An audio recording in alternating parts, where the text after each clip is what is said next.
of discrimination 100 years later.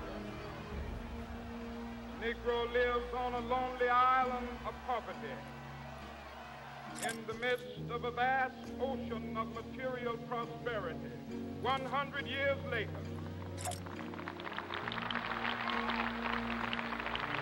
The Negro is still languished in the corners of American society, finds himself in exile in his own land.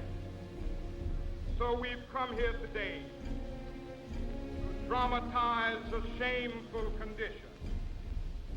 In a sense, we've come to our nation's capital to cash a check. When the architects of our republic wrote the magnificent words of the Constitution and the Declaration of Independence, they were signing a promissory note to which every American was to fall heir. This note was a promise that all men, yes, black men as well as white men, would be guaranteed the unalienable rights of life, liberty, and the pursuit of happiness. It is obvious today that America has defaulted on this promissory note insofar as her citizens of color are concerned. Instead of honoring this sacred obligation, America has given the Negro people a bad check, a check which has come back marked insufficient funds.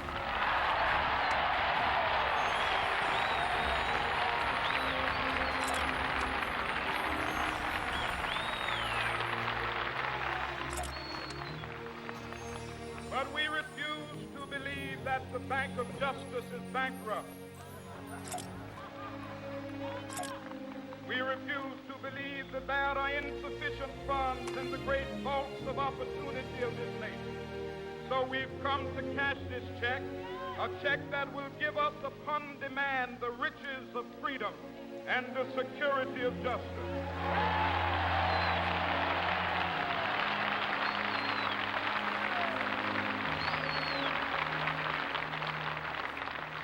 We have also come to this hallowed spot to remind America of the fierce urgency of now. This is no time to engage in the luxury of cooling off or to take the tranquilizing drug of gradualism.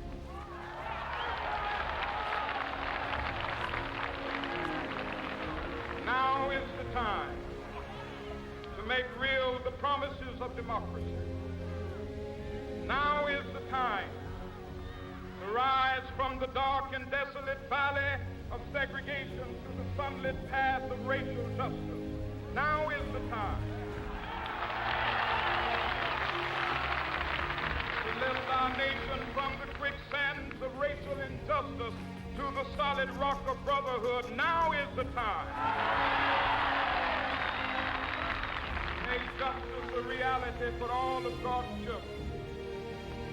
It would be fatal for the nation to overlook the urgency of the moment.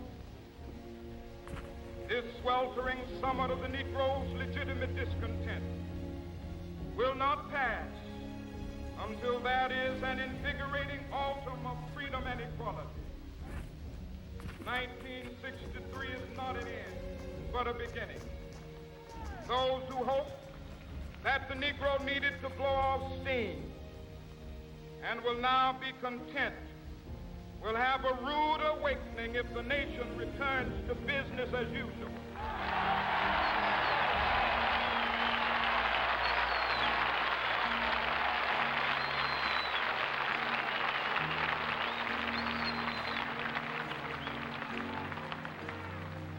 There will be neither rest nor tranquility in America till the Negro is granted his citizenship rights. The whirlwinds of revolt will continue to shake the foundations of our nation until the bright day of justice emerges. But that is something that I must say to my people who stand on the warm threshold which leads into palace of justice, in the process of gaining our rightful place, we must not be guilty of wrongful deeds. Let us not seek to satisfy our thirst for freedom by drinking from the cup of bitterness and hatred.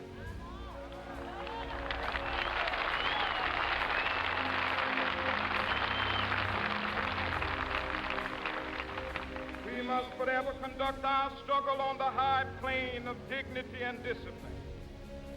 We must not allow our creative protests to degenerate into physical violence.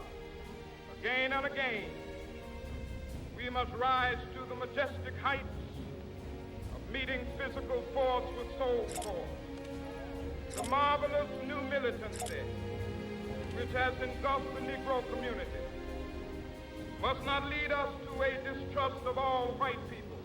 For many of our white brothers, as evidenced by their presence here today, have come to realize that their destiny is tied up with our destiny.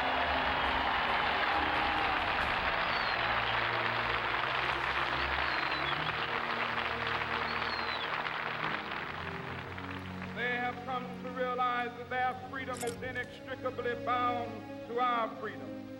We cannot walk alone.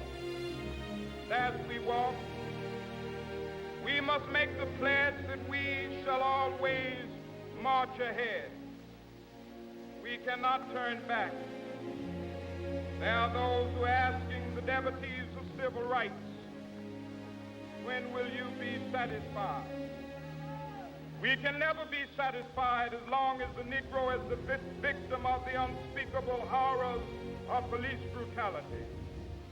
We can never be satisfied as long as our body is heavy with the fatigue of travel, cannot gain lodging in the motels of the highways and the hotels of the city.